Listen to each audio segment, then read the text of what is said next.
Hey, what is going on, my dudes? It's Epic here, and of course, Bounty of Blood, A Fistful of Redemption has released for Borderlands 3, and that means that I am here to give you my non-influenced and completely honest review of it. Now, before the video starts, I want to, of course, give my formal spoiler warning. There will be heavy spoilers in this video, so be sure to be aware of that. And also a huge thank you and huge shout out to 2K for giving me an early access review copy of this DLC. However, with Gearbox giving me a code to play this early, of course a lot of you are going to be thinking that I'm going to say nothing but nice things about this DLC and I'm going to be a shill and I'm gonna simp to 2K. No, not the case at all. You guys know I'm always transparent with you, I'm always honest with you, and I give you my promise and my word right now that I will keep this review completely transparent. 2K were also kind enough to give me a code for Borderlands 3 on Steam, but since I have no need for it, I'm going to be giving you guys the code instead. So at a random point during the video, that code is going to pop up on screen, and it's first come first served. Enter the code and hopefully it's working when you enter it. And with that being said, we can finally get into the review. Wow, where do I begin?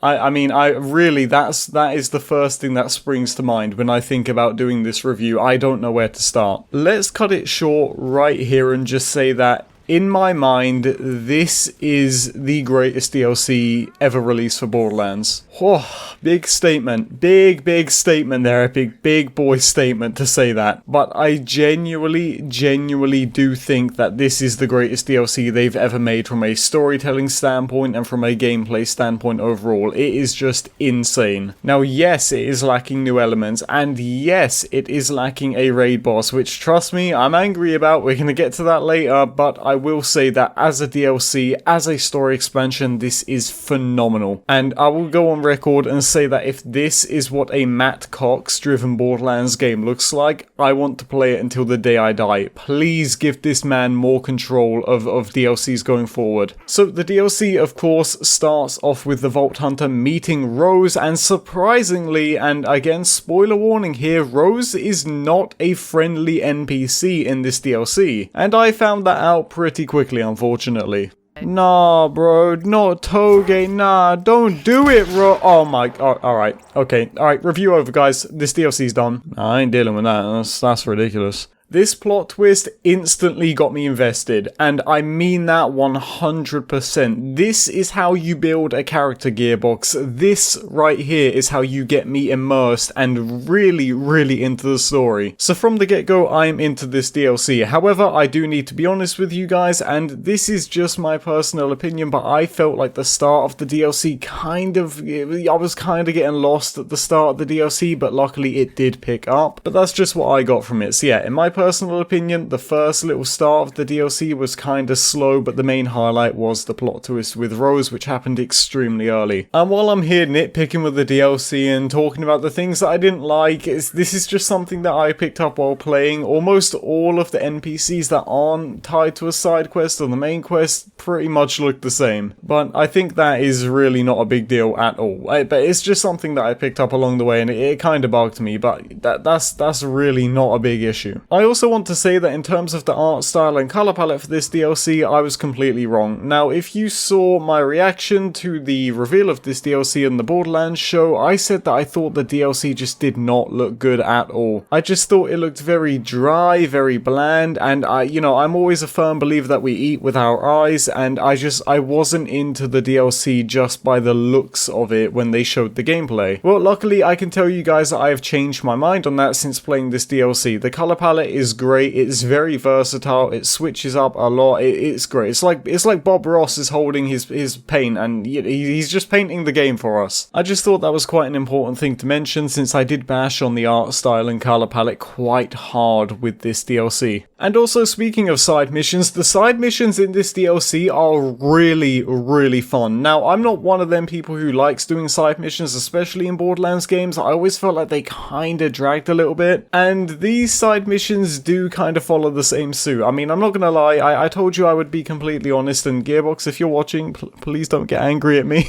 But yeah, I did feel like some of these side missions did drag on a bit, and some of them outshined others, but I mean, that's normal when it comes to side missions in general. One of the side missions that stood out to me in my run was a side mission about a myth kind of cowboy known as McSmugger, and then you have to do this whole kind of gauntlet and climbing a mountain, and then by the end of the mission all of the drawings of McSmugger on the mountain turn into your character, and then it's revealed that you're McSmugger. It was just really funny. It gave me a good laugh. And the same can be said about most of the dialogue in this DLC, especially the dialogue from the unknown narrator. Now, when Gearbox announced that this DLC was going to be narrated by an unknown character, I thought it would be a little bit weird. I thought he would be chiming in from time to time, but I didn't really think it was going to add much to the DLC. But honestly, it was really great. I mean, I really liked the narrator. I wouldn't want to see them do it all the time, obviously, but for this DLC, it worked really well. There was times where I didn't know what I was doing, and the narrator would be like, hey, the Vault Hunter decided to do this, and it was in the, same comical Borderlands, comedic style, and I found it really funny. However, I'll be honest, one of the things I didn't find funny was most of the new guns. Now, let me first start off by saying that there is so many new guns in this DLC, and all of them are very, very, very cool and very unique, as well as the unique weapons as well. However, my issue with the guns, at least in my playthrough, was that they were very underpowered and dealt almost no damage, and I was on Mayhem 10, so maybe that's a scaling issue. And it's also important to note that I was playing on an early access build of this DLC, so maybe it's changed in the final release, but it's just, in my experience, none of the new guns dealt any damage at all. But like I said, the new weapons are really, really great. I can't wait to make a bunch of videos on them. In fact, after this one, I'm sure I've already posted like 4 different videos on them, but yeah, they're really great. Another thing that was really great in this DLC was the bosses, and I'm not just referring to the bosses from the main story, I'm talking about the bosses from the rare spawns, and the rare spawns, by the way, are really good, and the spawn rates felt amazing. Now again, this is just in my experience and my playthrough, but yeah, I didn't experience an occasion where a rare spawn was never spawning. They all seem to be there, enough. Also, the drop rates for the rare spawns, you'll be happy to know, are very well balanced. Gearbox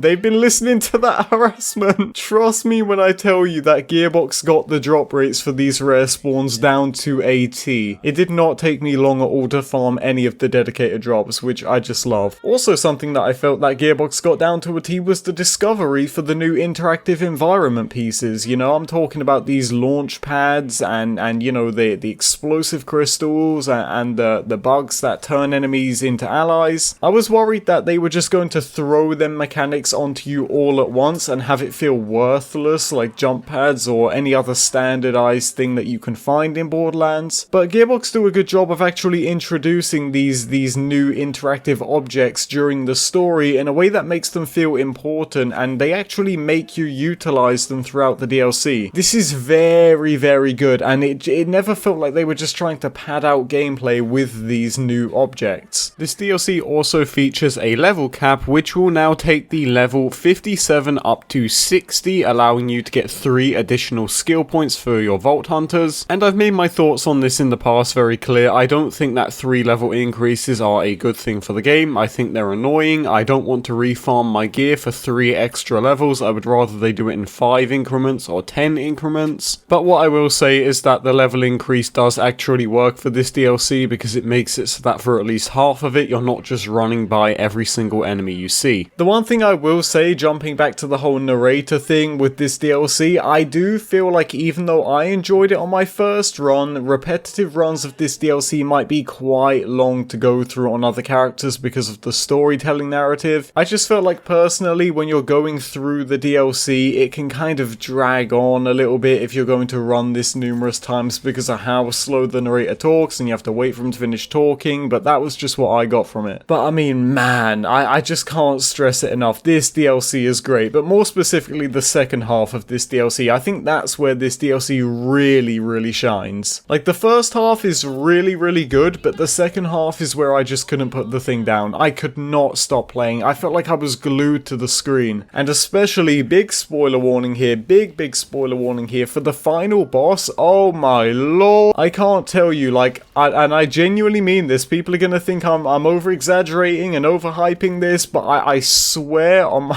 my parents' lives right now, my heart was beating when Rose is doing the whistle and she's summoning the monster, and oh my god, it was great. It was so great. Now let's get to the controversial point here. This DLC does not feature a classic Borderlands style raid boss. I don't need to rant and rave about this. I don't need to go on about it for hours and hours, because quite frankly I've done that enough in the past, and so have many other Borderlands YouTubers, and it's very obvious that Gearbox does not want to listen to us. Gearbox, I know you're probably watching, and I'm telling you right now, if this DLC had a classic style raid boss, this would serve as endgame content for months. I don't know how many times I have to say this, whether I'm shouting it into my mic or shouting it from the tops of the Gearbox HQ roof. We need classic style raid bosses, please. No, I'm not talking about the raid bosses at the end of Takedowns. No, I'm not talking about Eyster the Invincible, whatever that was supposed to be. I'm on about a real raid boss, the next Hyperius, the next Master G. But unfortunately, this DLC just does not have one. And it's so disappointing, because it was such a good DLC, but I can't help but feel like that months from now, no one's going to want to play this DLC again, because there's nothing to bring you back to it. And that is such a shame, because the DLC is so damn cool, and I just can't help but feel like this is such a missed opportunity. I mean, man, I feel like they really balls that one up. It was just such a good opportunity to really turn the DLC season around and just have something powerful there, and they didn't do it. You didn't do it, Gearbox. And that really frustrates me, because I don't want to see a DLC that is this great be forgotten so quick, like the Handsome Jackpot was, or like the Hammerlock DLC. It's really frustrating. I just feel like I'm banging my head against a brick wall. And it was obvious that I was going to get angry about this. It was obvious that I was going to complain about this. And man, I don't know what to tell you. I'm going to keep complaining about it until they add it, because it's what makes Borderlands for me as a player. For someone who has been with this series for years and years and years, since the very first day, the release date of Borderlands 1, it just means so much to me to have that in the game. But they didn't do it, and it sucks. But I'm not going to sit here and keep crying about it. I'm going to move on and tell you guys that this DLC is 1000% worth your time. If you've not been on Borderlands 3 for a long time, this is when you jump back in. This is the content you come back for. This is what will get you back into the game. And I really regret saying that Guardian Takedown was going to outshine this DLC, because oh my god, it didn't even come close. This DLC is a masterpiece. Gearbox, you smashed it out of the park, and I am happy to give this DLC a 10 out of 10. 9 out of 10, no raid boss. But I'm being completely honest with you guys. That is my honest rating for this DLC. I thoroughly enjoyed it, and once again, thank you 2K for giving me an early review copy of this DLC. But yeah, with that being said, you guys, that's going to do it for my review of DLC 3 Bounty of Blood, a Fistful of Redemption for Borderlands 3. I really hope you guys enjoyed this video, and I really hope you enjoyed this DLC. Let me know what you thought of it in the comment section down below, and if you enjoyed the video, leave a like on it as well. But with that being said, you guys, I hope you're all keeping safe. Thank you for watching the video and supporting me as always, and on that note, have a nice day.